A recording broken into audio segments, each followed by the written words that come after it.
Okay, so everybody says no noise. Okay, so let's get started. So, like I said, welcome to the second annual Doing Business with the Pennsylvania Convention Center event. I am Erica White, Diversity Inclusion Manager with the Pennsylvania Convention Center and ASM Global Managed Facility. Some housekeeping suggestions that we have. Please mute your microphone unless you're speaking. You can, if you're interrupted or something's going on in the background, just turn off your screen to not interrupt the whole flow of the program. Please be prepared to take notes and ask questions during the question and answer portion. And to improve your bandwidth, you can close any applications that you may have open, as well as you may want to disable the Wi-Fi on some of your other devices like your cell phone or any tablets that aren't being used. So we just want to make sure that you guys have the best experience by doing that, and that kind of helps us out there. So we are excited to host this year's event and that we are able to pivot to a virtual format due to the pandemic. I know some of you may have attended our event last year and even participated in MedWeek, and were able to go to and attend a few of the different events. So we are pleased to partner with the City of Philadelphia's 36th annual MedWeek for this year. So if you haven't seen any of the other programs, someone's saying the speaker audio isn't coming through. Can everyone hear me? Yes. Okay. Yes, can hear you. Oh, Yeah. okay. All right. Yes. So you also may, if you are having problems with your computer, you also may want to dial in. There is a phone number. If you go to the information section of the Zoom information, there is a call-in number, so that may be helpful for you. So, like I said, this is in conjunction with the 36th annual MedWeek. And for additional MedWeek events, feel free to go to the city's website, which lists all the events. Although this event is unique, our commitment to diversity, equity, and inclusion is not new to the center's history. Some key highlights that I know that we're all very proud of are the 2011 $789 million expansion. This was the largest public works project taken on by the Commonwealth and had a 29% MWDBE participation. In 2017, we hosted a diverse vendor outreach day, and just last year, we hosted the Doing Business with the PA Convention Center event that demystified the RFP and bid process.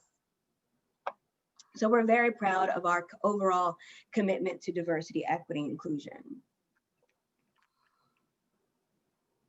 So our objective for today is to take you through how to successfully complete our supplier diversity paperwork. We know that the RFP process can be very challenging, and we understand that, and we want to make sure that everyone is understanding that we want to make this as easy for everyone to participate in as possible. So our agenda for today, we're going to talk about why diversity, inclusion, and supplier diversity matters to us, and it should matter to everyone, and where to find information on doing business with the Convention Center, our supplier diversity paperwork, some research tools, and just to let you know, we are definitely here to help. So let's get started. So why is this important to us? Let's hear from a group of Pennsylvania Convention Center people.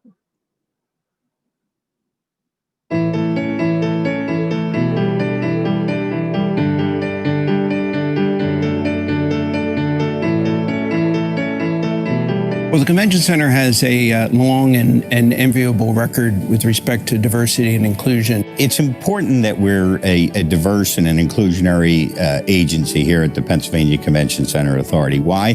Because we live in a wonderfully diverse region of the country. We live in the great city of Philadelphia, and this is where we work. And so it's important for all of us that reflect the community in which we operate.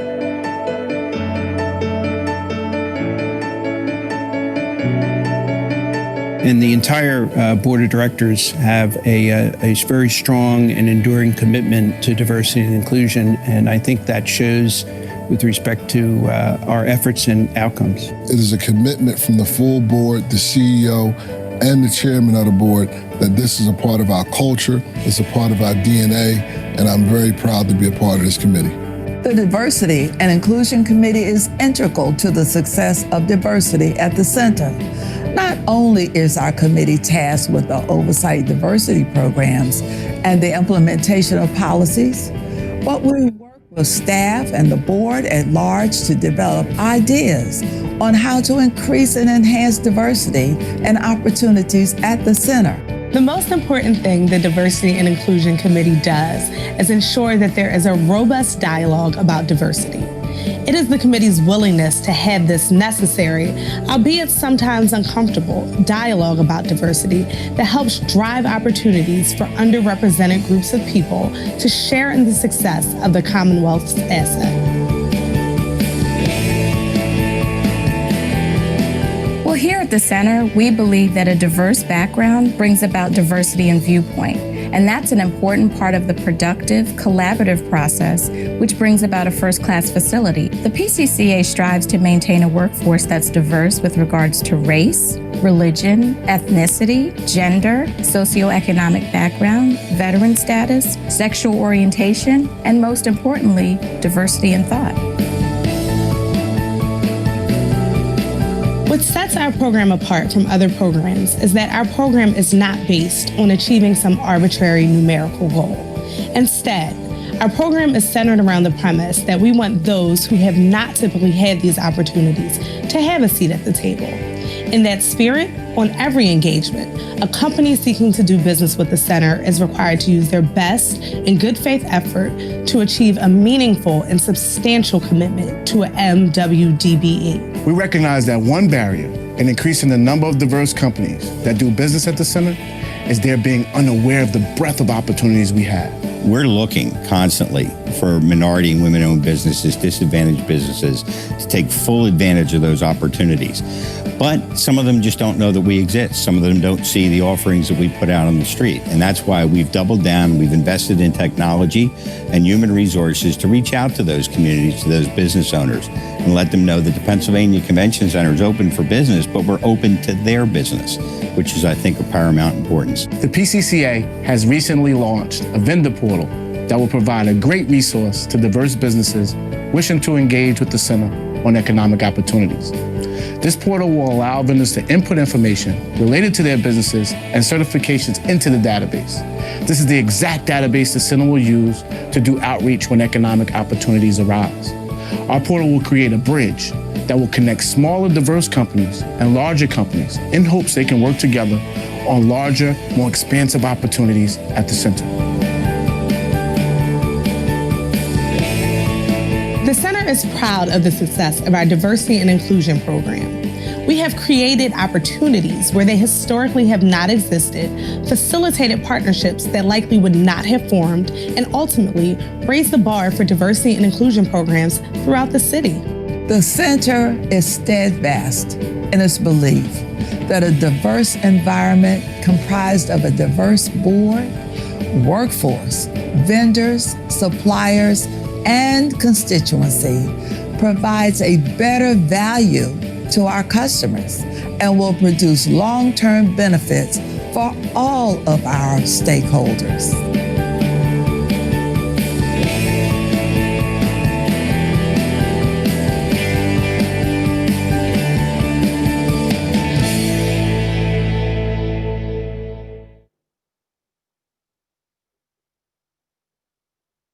So as you can see, some of the names and faces have changed, but our values around diversity, equity, inclusion are still the same.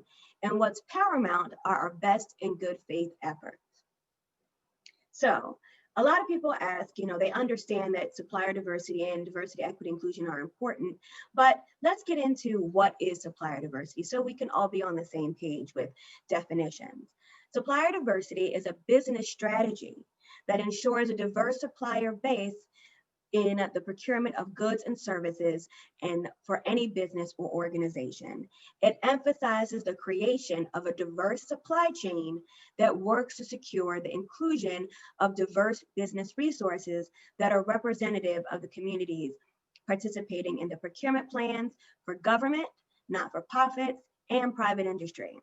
And research shows that companies that embrace diversity are more profitable than companies that don't. For our considerations, we will use the terms MWDBE, or minority, women, or disadvantaged owned businesses. So I always like to play and use fun little videos to kind of show what I'm talking about, because sometimes research shows that if you play a little fun video with little animation, sometimes the message hits home more than me rambling on. So let me play this short video that's on YouTube under Supplier Diversity TV. What is supplier diversity? Supplier diversity is equaling the playing field so that everyone has access to the same opportunities. Supplier diversity is a strategy that seeks out and welcomes diverse suppliers regardless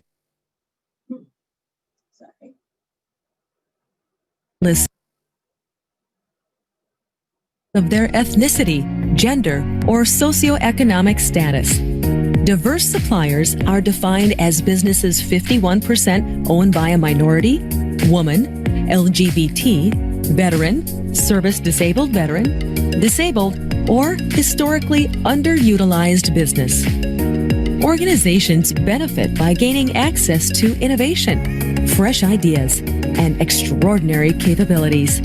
This may all translate into additional competitive advantages, increased value to supply chains and stakeholders. Supplier diversity is an intentional strategy that drives change and encourages the inclusion of often overlooked suppliers with exceptional capabilities. Secondly, it can be a low-risk, cost-effective discovery process for ideas, concepts, and insights that may never be encountered otherwise. How can this work in reality? Consider you're a healthcare corporation wanting to expand your consumer base by marketing to a new diverse consumer your insights team has determined is an untapped market. To help create a multicultural strategy to engage this new consumer, your procurement team aids with finding multicultural agencies, not only diversely owned, but specialize in knowing how to engage consumers. In identifying a diverse agency, you are now able to enhance this new customer's experience and, as a result, achieve record-breaking customer satisfaction, loyalty, and differentiate yourself from competitors. Supplier diversity is a business process and strategy sustained by vendor diversification, feeding a pipeline of ingenuity, empowering all communities to thrive.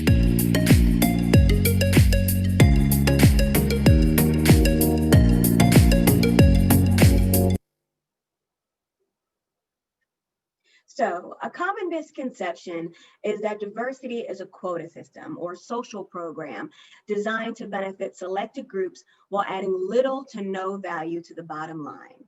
The fact is that a competitive advantage does exist for a progressive organization that have already realized this. A supplier diversity commitment benefits a company because it, ... promotes innovation through the entrance of new products. It provides multiple channels from which to procure goods and services, drives competition, allows a company to really take advantage of new opportunities. It also displays an organization's commitment to doing business beyond consumerism in diverse markets.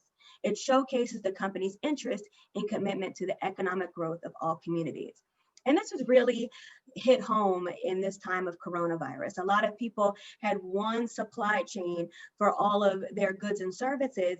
And when the supply chain was disrupted, they had nowhere to pivot. But when you have a diverse supply chain, and diverse, not just meaning, racial, ethnic, and those typical forms of diversity, meaning multiple streams of ways to get products and services, you're able to be innovative as well as pivot when the time comes.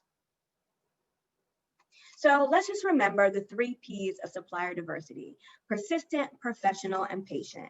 Persistent. Don't give up on finding qualified subcontractors and suppliers. As diverse vendors, be persistent in networking and making those valuable connections. Professional. Always be professional when seeking out diverse suppliers and other subcontractors, and be patient. This work takes a lot of patience in researching, developing relationships, and really understanding how we can all fit together. So let's get down to why we are really here. We are talking about how to do business with PCC. So the first step in that is to go to our website, and under the tab, Doing Business with PCC, you'll find a lot of valuable information there. And one of those is our request for proposals and bids.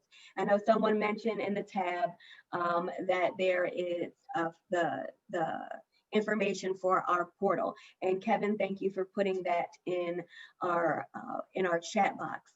So you'll find that right on our website.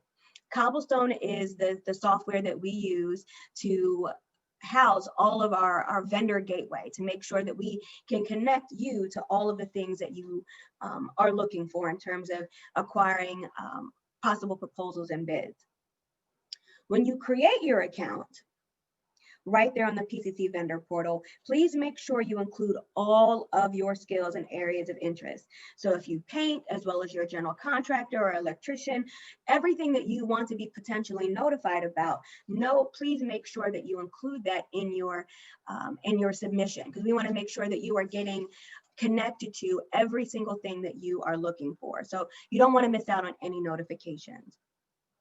And all solicitations will be sent out via the Cobblestone portal, but all opportunities are listed on our website under current bid and RFP opportunities.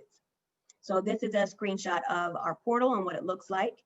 And we have on the line Kevin Andrews and Lisa Dobberton, and they both manage our portal. And when we get to the question and answer portion, I'll ask them to come on and give any tips if anybody has specific questions about that. So thank you guys for coming and supporting. So like I said, this is right where all of our current bid and RFP opportunities are listed. You will also, of course, if you're in our portal, you will understand that you will get first dibs on understanding what those opportunities are. But we always post our opportunities right on our website.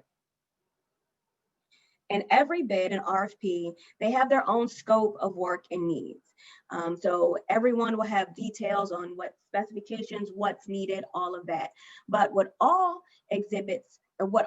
RFPs and bid opportunities have are the need for exhibits. So what we're going to talk about are exhibits AA, BB, and CC. Exhibit AA is the full anti-discrimination policy. It is 17 pages long, but it is necessary to read the entire document to fully understand what is needed. Just as a note, you do not need to include a copy of our own policy in your bid and RFP submission. You only have to submit the forms. In Exhibit AA, it mentions that you are able to submit your workforce utilization. This is where you can submit the demographics of your workforce that you intend to assign to its project. This form is specifically important in maintenance-only contracts where a subcontractor opportunity may not be available. The important part of the anti-discrimination document is the responsiveness section. Let me go back real quick.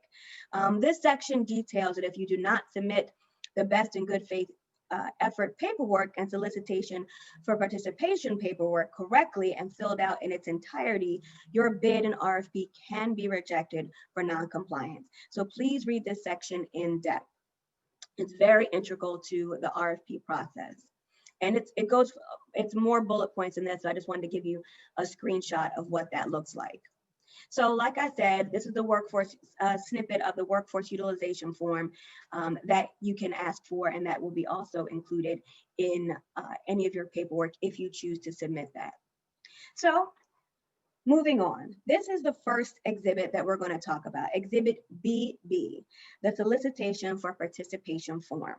This form must be filled out in its entirety. This includes the type of work, as well as the date solicited, and if a commitment was made. So this is a blow up of the form, just that top part, so you can see it a little clearer. If you haven't made a commitment, we still want to hear from that as well.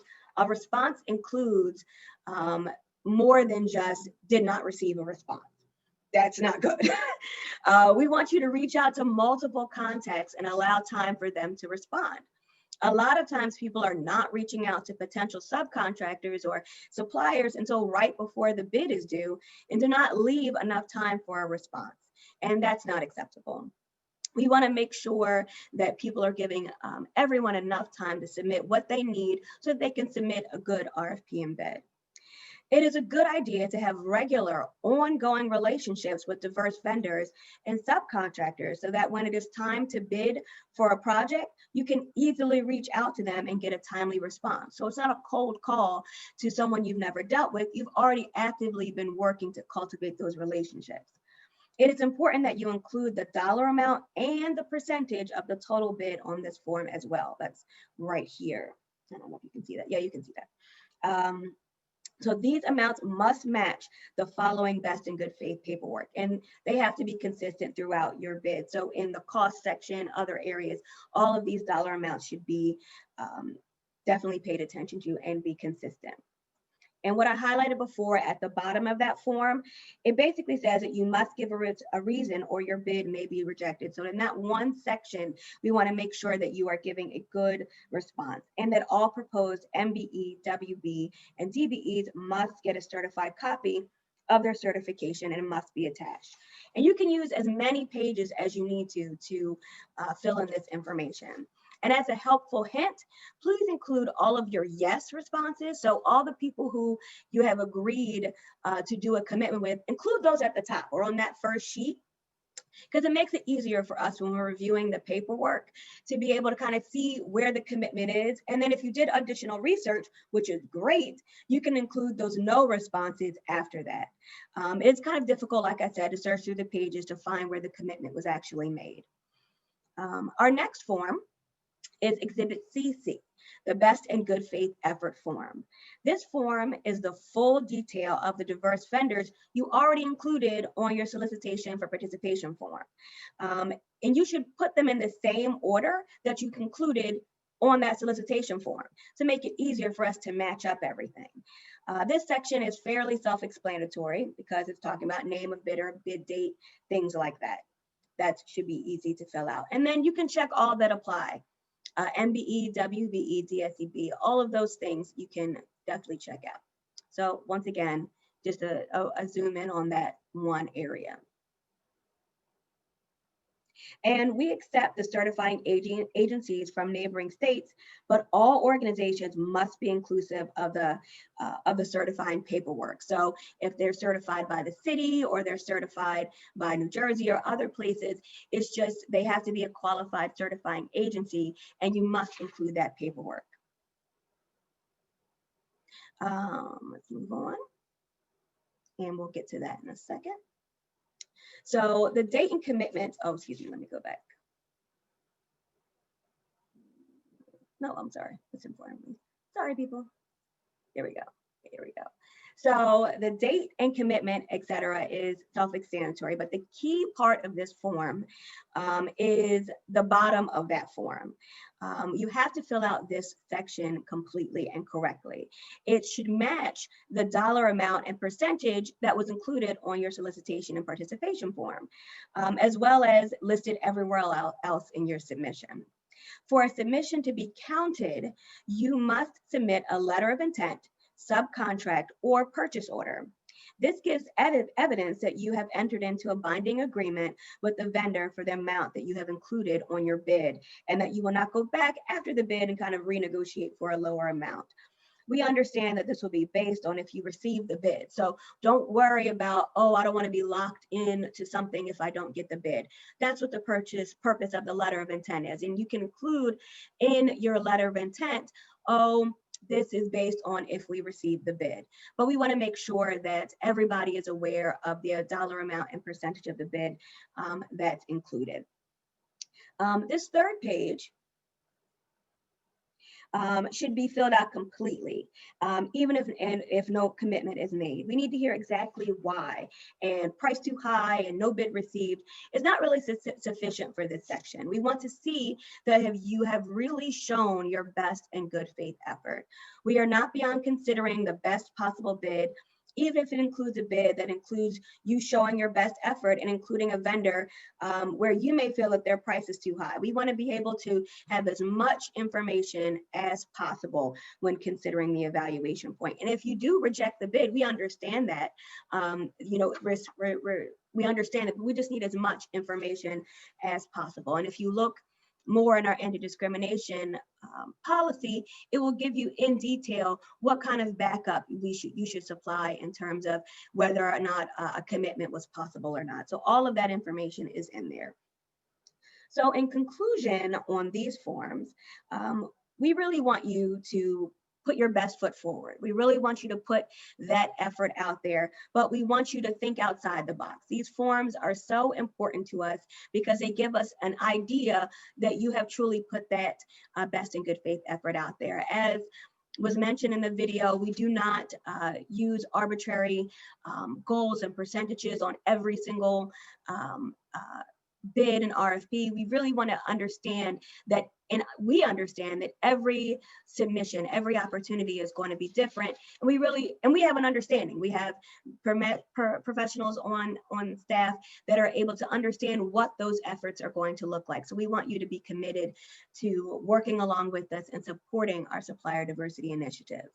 So I encourage you once again to think outside the box. So if you normally do everything in-house, is it possible to bring on a subcontractor? Is it possible to research different supply chain people for your different supplies and other things? But we also realize that you're not going to be on this journey by yourself. We understand that it can be hard to research and form new relationships. One key helpful hint is if your project needs union labor to facilitate your project, you can write the different union halls and call them and ask them if there are any businesses, diverse businesses, that they have relationships with that they would recommend. A lot of times we understand that sometimes people who are in the union start their own small and diverse business, and they are pulling from that same pool as maybe a bigger, larger company. So you just have to be able to exercise those resources as well. Other key resources that are available are the Chamber of Commerce of Greater Philadelphia, the Enterprise Center, the Eastern Minority Supplier Development Council, the Asian Chamber of Commerce of Greater Philadelphia, the African American Chamber of Commerce of PA, New Jersey, and Delaware, the Sustainable Business Network of Greater Philadelphia, and the Women's Business Enterprise Center. And of course, the City of Philadelphia's Office of Economic Opportunity. And we're going to talk about that resource just as an easy way to kind of get started in researching. So you can, like I said, you can contact the different agencies, those ones that I listed, and reach out to them and find out more information. But this website specifically is great because you are able to find a minority women and disabled owned business right here on the website. And you can search registered businesses right from their website. Right here, search registered directory. So all of this information is free and open to everyone, and it's right on the Office of Economic Opportunities website. These are all the different certification types that are on and included on the website, and you can check all of them. And you can search by business description, search by commodity code, contact person. They give you a lot of different areas where you can search. My favorite way to search is to download the entire directory, and then you can search, and it gives you a full Excel document of over 3,000 contacts. That's 3,000 contacts that have all registered and certified within this city.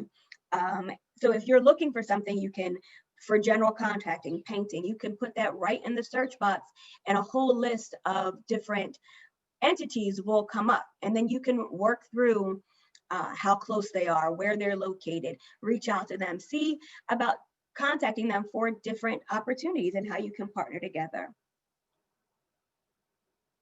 Diversity inclusion is important to the leadership of the Pennsylvania Convention Center and ASM Global. Even today, we have on the line our Vice President and General Counsel, Shami Jones. She has been an advocate and supporter and champion of diversity inclusion for the authority for over a decade, and she understands that this is important, and you can see how important it is by the support of this program and others like it. Of course, our President John McNichol, as you saw in the video, is a huge proponent and a supporter of diversity inclusion. Steve Shepard, who is our Director of Engineering, he's your first line of defense when it comes to our different RFPs and bids, and he also supports our initiatives. And we all rally together and understand that this work is important, but we're also here to help. Also, our ASM Global leadership, Kelvin Moore, General Manager, as well as Rhonda Henderson and Greg Tassone, are all integral in making sure that our supplier diversity initiatives are in the forefront. And that's me. Once again, I am the Diversity Inclusion Manager and Department Head for Diversity and Inclusion. And I'm here to help. And you'll see that my email address, you can access it there. We actually have a page on our website that's devoted to supplier diversity. There's a link to my email there. So I am definitely here to help in any way. Here's my phone, my mobile, my email address, any way that I'm here to help you, guide you through these different things. I've even done research for different companies who are looking. They'll give me what they're looking for, and then I'll go and research and go out and find different things. So I'm here to work together with anybody who's interested in working with us on our supplier diversity initiatives. At this time, I'm going to take any questions. So I'm going to stop my share. And does anybody, if anybody wants to raise their hand, we have I believe you can use the raise hand feature, and we can, answer any questions that you may have, or you can type a question in the chat. And Tony, did you have a question? Go ahead. Yes. So we're a cybersecurity company out of South Jersey, and we do a lot of things around remote workforce, and that may be something that most companies didn't really plan for before the pandemic. So how do we get that type of information to you to see if this is a service that you weren't looking for, but you weren't really thinking of? Well, we have a number of different ways. Like I said, we have on our website all of our leadership.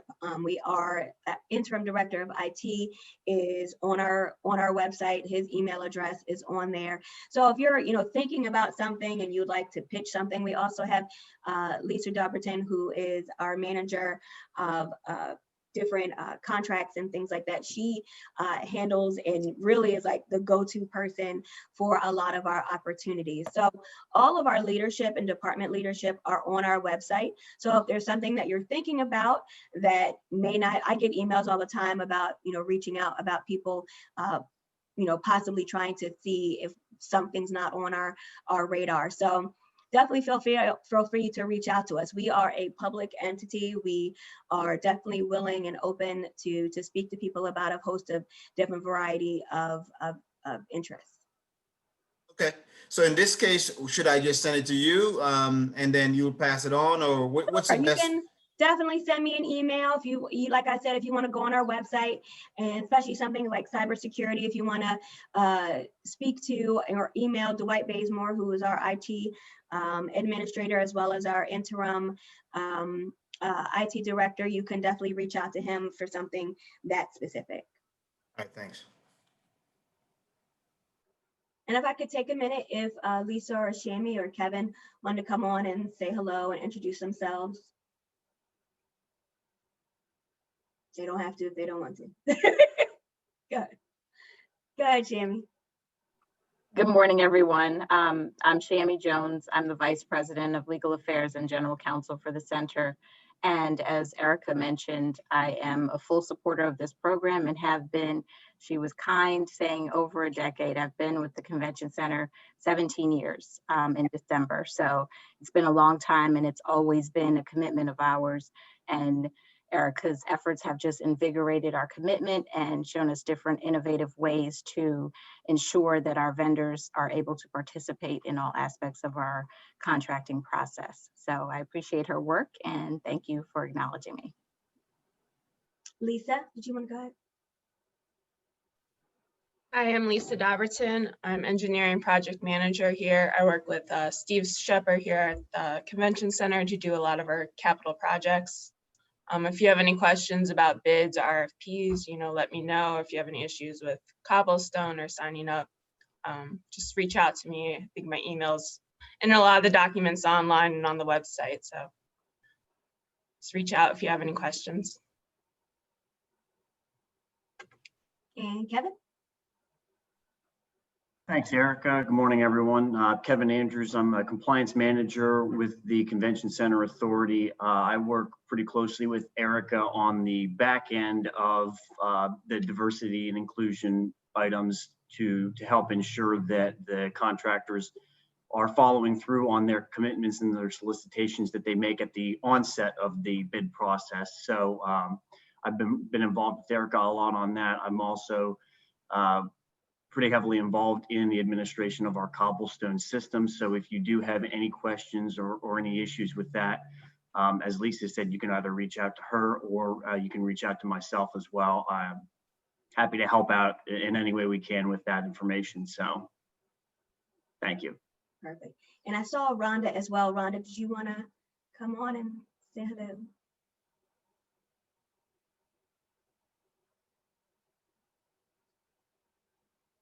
Oh, you're on mute. Rhonda, sorry, you're on mute. I was just, sometimes I don't know that I'm on mute. Hi, I'm Rhonda Henderson. I'm the Assistant General Manager here at the Convention Center for ASM, working very closely with Shami and Kevin and Lisa and Erica. Yes, just to echo the sentiment of how important we take the diversity and inclusion.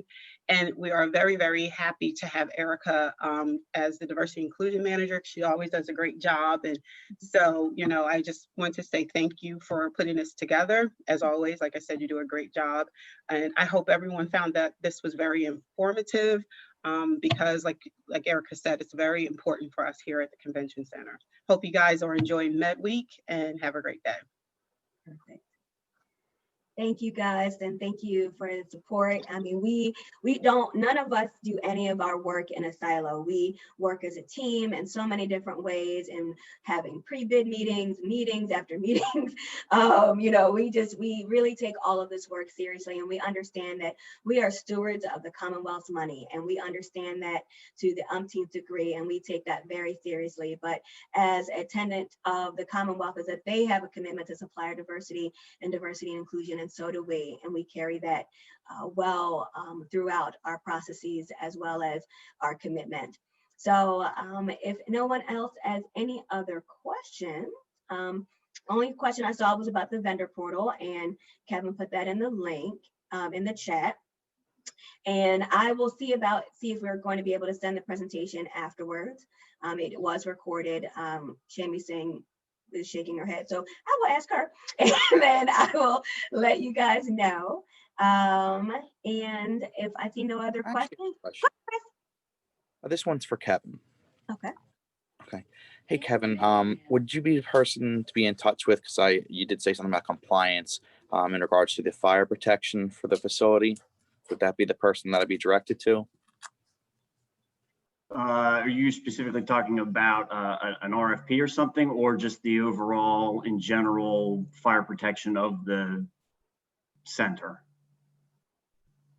With like an RFP, I'm actually work for Cintas. I'm a vendor in the area, and in regards to like fire alarm inspection, fire alarm monitoring, extinguishers, emergency lighting, etc.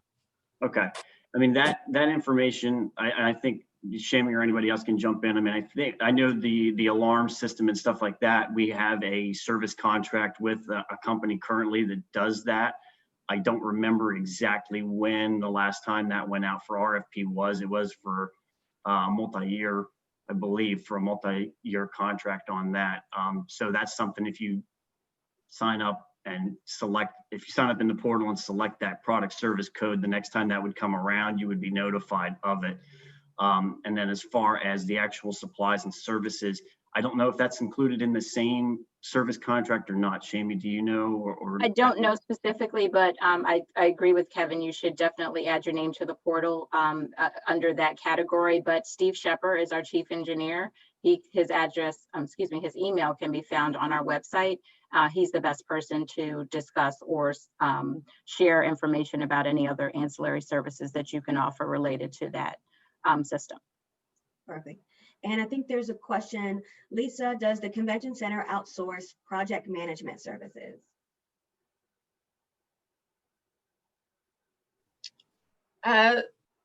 Occasionally, if we have a very large project, we'll have an outside project manager.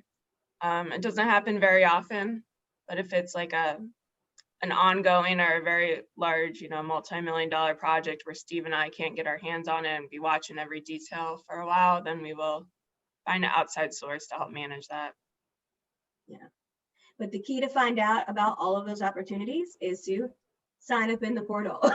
So anytime we have an opportunity that's included in our capital projects, you will get a notification through Cobblestone. And then also, I know some people have made a practice to check our website and our opportunities once a week, just to make sure they're not missing anything. So if technology glitches or something else happens and something happens with Cobblestone, no matter what, it's going to be listed on our website. And we are very aware of different things that can go on in terms of notification, but we always make sure the information is up and available. And if there's any glitch in that, we have, maneuvered and negotiated different times to make sure that we are open and fully transparent about our whole entire process. So we try to make it as easy and transparent as possible. And Kevin put his email in the chat. Lisa, do you want to put your email on the chat as well? Sure, I can find it. Are there any other outsourcing opportunities for audit or any other type of regulatory contract compliance? We actually just had our RFP go for audit, and there was sometimes, like I said, different professional services, as Lisa said as well, contracts and RFP opportunities that come up. But like I said, the only way to find out about that information is if you are in our portal and you are able to you get notified when those things happen. Rhonda, you turn your camera on. Did you want to say something? Okay. Oh, no. No, I don't. But everything that you guys are saying, yeah, the most important thing, like you're saying, everyone's saying, is to register with the portal, because every RFP, a solicitation that we have, it's through that portal. And as long as you're registered and you're checking all the boxes on all of the services that you provide, you will automatically be included in any of those solicitations. So that's it. That's the key part. The key component is register. Mm-hmm. And then the whole focus of this event is to make sure you fill out your paperwork correctly.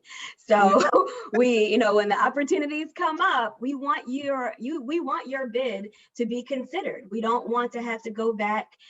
We don't want to have anyone where we have to re-ask you a question. That slows down the process. It slows down the process for you getting the contract, because we report to a board and they have to approve different things. So we don't want to slow down that process at all. If you submit the best paperwork and the best representation of your scope of work in that RFP, then that makes our job 10 times easier. And let's be honest, if you're the only one in the bunch that has submitted their correct paperwork and has done everything that we've asked, it makes our process and our evaluation a lot easier. So the whole portion of this is to make sure that you are understanding that every aspect of our RFP is important, including all of our exhibits. And there are a host of different exhibits that are there. Our sustainability paperwork, there's a host of different things that are there that we care about. And this forum was so that way we could address and make sure that people had an understanding of our supplier diversity paperwork, because we've seen a few, people have some struggles with that. So we just want to make sure that this process is as clear and transparent as possible. And what we're looking for those letters of intent. We're looking for those certificates of the certifications of your business as an MWDBE of the subcontractors. All of that is necessary to making sure that your submission is compliant and that we can review it and move it through as quickly as possible. So if you, okay, so, and we're talking about the slides and things like that. So yeah, I will definitely send an email out to everyone on what we can send out and everything else. But please feel free to reach out to myself for any additional questions. And we will definitely look forward to having more conversations. I will keep it open for a little bit longer. We're about 10 minutes under. I'm always about giving time back to people. I know we have a lot of busy schedules and a lot going on. So I want to make sure that I can give people back some time in their schedule if necessary. Any other questions about this topic? No? Okay, thank you so much. I appreciate it. Thanks everybody for attending. Thanks, Erica. Thanks, Rhonda. Thanks, Lisa. Thanks, Kevin. Thanks, Shammy. Thank you, Erica. Thank you, everyone. Thanks, everyone. Take care. Take care.